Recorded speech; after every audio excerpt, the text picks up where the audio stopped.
Okay, everyone, here we are, all the way down. I'm sorry, but I wasn't going to take all the wood off of this, but we'll go over what I did and how I did it. I didn't really feel like putting it all back together again. I do apologize that we're just now getting this video out, but the weather's been yucky and rainy, and just now getting around to this. So this is everything taken apart. Okay, you've got, oh, get my finger in the way there, I'm sorry about that. You have 3/4 inch PVC. Okay, I use schedule 40. I like schedule 40 because it's a little bit thicker inside, a little bit more durable. I made these little cardboard washers, and I'll tell you why I ended up having to do that. That is the rotisserie motor, the little gears that I made. Little cool little trick on these little guys, and I'll show you how I did that. And this is that's the rotisserie bar that comes inside the rotisserie when you buy it. Something really cool that I promised on the gears. So I was looking at online for these things. Didn't know what size to get, didn't know what type to get. You know, they're $6 or $7 a piece. I'm on a budget. Here's the chain. So check this out. I go down to the bicycle shop. I said, hey, do you sell these gears? They said, well, what do you need? I said, I don't really know. You know, something kind of small and then maybe a big one. Well, they go behind the counter and kick over a bucket full of these. As you can see, they're used. A whole bucket full of these. And the chain. I said, here you go. I said, well, how much? They said, it's free. Apparently at bike shops, when they get bikes in and they refurbish them or redo things, they put all new stuff on it and they just toss these. So I got all these, including the chain, out of the bucket for free. Pretty cool, huh? I got a impact driver with the little Phillips bit, my drill, couple things I just went ahead and took out. We're not really necessarily going to use today, but there's a wrench, some zip ties, hacksaw, etc. So basically what I did, and let's start from the bottom up. I'm going to open my tape measure. Okay. So this is the base. It's a wood base. I happen to have this circle base laying around the house, so it didn't cost me anything. I went to Home Depot to check on the prices for you guys. They didn't have them anymore, but I do know that these still are available, Home Depot or Lowe's, for roughly $15, $20. You don't need this. I mean, this is a really cool, thick, round piece of wood, but honestly, a nice thick piece of plywood would be fine. This measures about 24 inches from all the way across, about 2 feet. Okay, this is just a 2x4. This 2x4 happens to be about 12 inches long. Okay, this is a bracket for the rotisserie. Didn't feel like taking that off. This is just a piece of a 2x6. I needed something to put the other bracket on, and so I simply just, I mean, it's not even, it's just a piece of a 2x6. They are about 11.5 inches apart. Again, the really cool thing about doing this, guys, is I'm not a professional.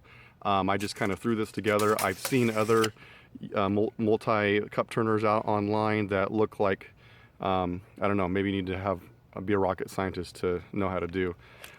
Not this one. In fact, you guys are going to probably change this, maybe do it even a little bit better than I did. I keep saying a lot. So, you know, reinvent it a little bit, redo it, change the sides, however you want to do it. Again, that's the bracket. I left this piece in there. I didn't feel like taking it out. Looks like I left a little washer over here. Okay. So, moving up top,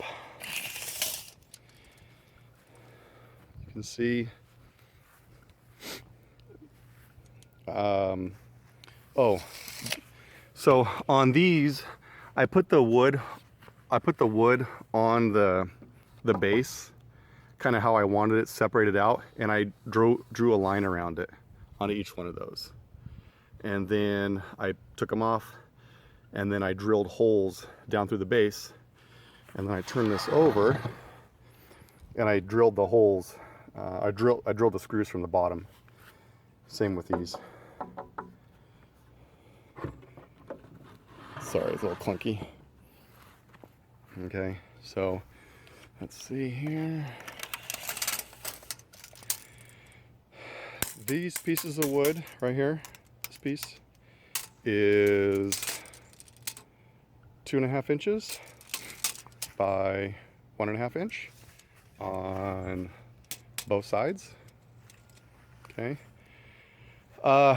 Honestly, I just kind of guessed on the height of these, where I wanted them on here. I did know that on these boards, I wanted the holes to be spaced out. These holes are about 7 inches from center to center apart, because I wanted the plastic, when it go there through there, to have area to work with. I drilled holes through each of these for the plastic pieces. This board is 18 inches by about 5.5 inches. Again, you're gonna make these holes bigger or smaller. You might make this longer or shorter, but a lot of you wanted to know how I did it. This is how I did it. These boards actually were put in later. Heather wanted them in there, so as the cups were dripping, she could lay plastic or something on here so it didn't get underneath, or didn't drop on the motor. The one tool I forgot to get, and I'm gonna go get it real quick because it is very important, and I'll show you how to do the holes. Okay, I forgot about this part here.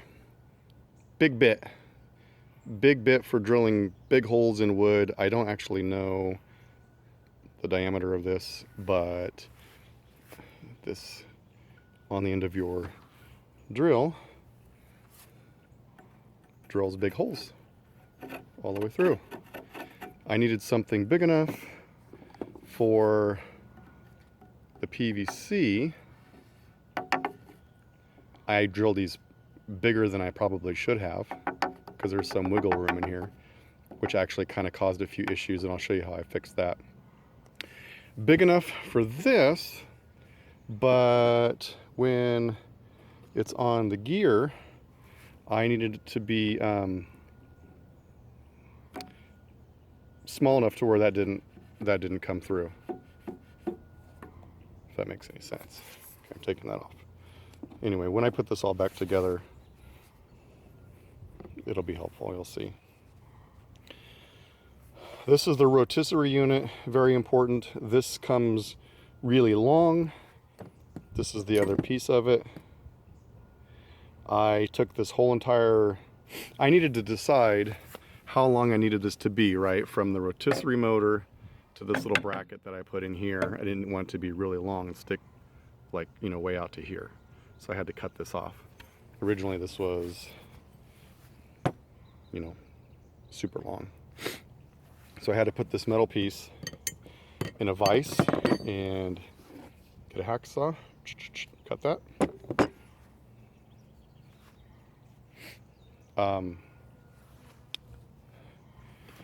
So what I'm gonna do now is, you pretty much know, I know this is kind of all over the place, but I'm just trying to give you ideas just off the top of my head. This is, again, 3/4 inch PVC. And guess what this is? That is a dollar store foam football. As you can see, this one was just slapped on here, still has work to do. These I made a little bit nicer all the way to the end. A lot of people recommended using these little flower bouquet things, or using noodles, those noodles that you swim with. Didn't really like the noodle idea because it's kind of one size fits all. The thing I liked about these dollar store spongy footballs is you can see they kind of graduate from being small to higher diameter. So if you got a small cup, they fit right away, or a bigger cup. There's been a couple instances where Heather's been doing a large tumbler, really large, and she actually simply wrap this football in like a dish towel to give it more compression for ones that had a bigger hole in it. So dollar store, $1. I bought those. PVC I had around. Cardboard's pretty much free for most of us laying around the house. All the gear stuff didn't cost me anything. That bit I already had, of course, my tools and stuff. This was about $27, I believe, at Walmart. This cost me very little to make. Okay, so you guys are gonna have questions, and I don't remember all the stuff off the top of my head. This isn't scripted. Let's just start putting this back together. I'm gonna have to come back and show you how I did this. These are connectors for the 3/4 inch PVC that go on the end, because these go in the middle. And then how I actually got this, pretty slick. See these holes that I did here? So all of these sprockets have big holes in the middle of them. So I was thinking, how in the heck am I going to get this piece of metal to stick in that sprocket? It just so happens that these pieces of wood, if you use the same size bit that I did that come out, fit.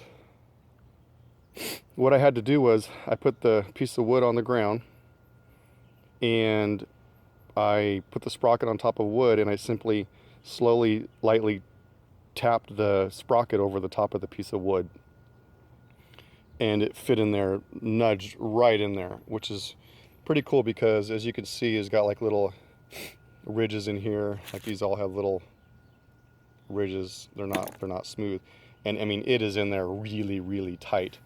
Then I took a drill and I drilled a small hole in the center of the piece of wood, just a little bit smaller than the metal. So when I hammered this wood into the metal, it's really, really tight. This will actually slide up and down. This will slide up and down the metal if I push hard enough, which you do need to be able to do to adjust it. But I mean, it isn't going anywhere. It's really tight after you're done in there. Okay, let's move to putting this back together. I think other things are going to come up. You guys are going to have questions. I'll try to answer.